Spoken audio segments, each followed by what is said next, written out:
আসসালামু আলাইকুম ওয়া রাহমাতুল্লাহি ওয়া বারাকাতুহু। আলহামদুলিল্লাহ ওয়াসসালাতু ওয়াসসালামু আলা রাসূলিল্লাহ। আশা করি আপনারা সকলে ভালো আছেন আল্লাহ রাব্বুল আলামিনের রহমতে এবং দয়ায়।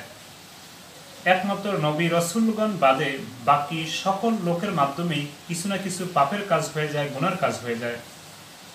আর আল্লাহ রাব্বুল আলামিনও ওই পাপ মোচন করার জন্য, ক্ষমা করে দেওয়ার জন্য বিভিন্ন পদ্ধতি, বিভিন্ন দোয়া, বিভিন্ন আমল নবী রাসূলদের মাধ্যমে আমাদেরকে শিখিয়েছেন।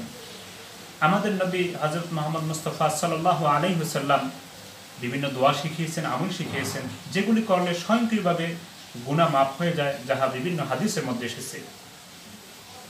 তো ছোট একটি দোয়ার কথা বলবো, যে দোয়াটি নামাজের পর মাত্র একবার পাঠ করলে সমস্ত গুনাহ আল্লাহ রাব্বুল আলামিন মাফ করে দিবেন, যদিও গুনার পরিমাণ হয়ে থাকে সমুদ্রের ফেনা সমান। সুপ্রিয় দর্শক, এই সম্পর্কিত হাদিসটি এসেছে মুসলিম শরীফ কিতাবে।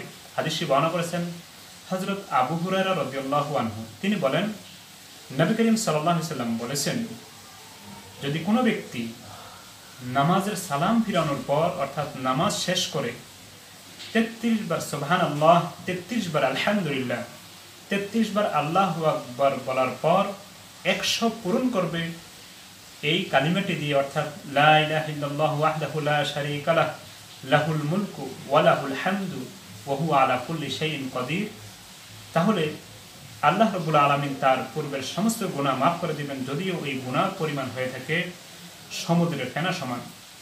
সুপ্রিয় দর্শক, যে কোনো ফরজ নামাজের পর আমরা এই আমলটি করব, ৩৩ বার সুবহানাল্লাহ, ৩৩ বার আলহামদুলিল্লাহ, ৩৩ বার আল্লাহু আকবার, তাহলে ৯৯ বার হবে। আর ১০০তম হবে এই কালিমাটি লা ইলাহা ইল্লাল্লাহু ওয়াহদাহু লা শারীকা লাহু লাহুল মুলকু ওয়া লাহুল হামদু ওয়া হুয়া আলা কুল্লি শাইইন কাদির। তাহলে আল্লাহ রাব্বুল আলামিন আমাদের গুনাহগুলি মাফ করে দিবেন। আসুন আমরা এই আমলটি সকলে করি। আল্লাহ তাআলা সকলকে এই আমলটি করার তৌফিক দান করুন।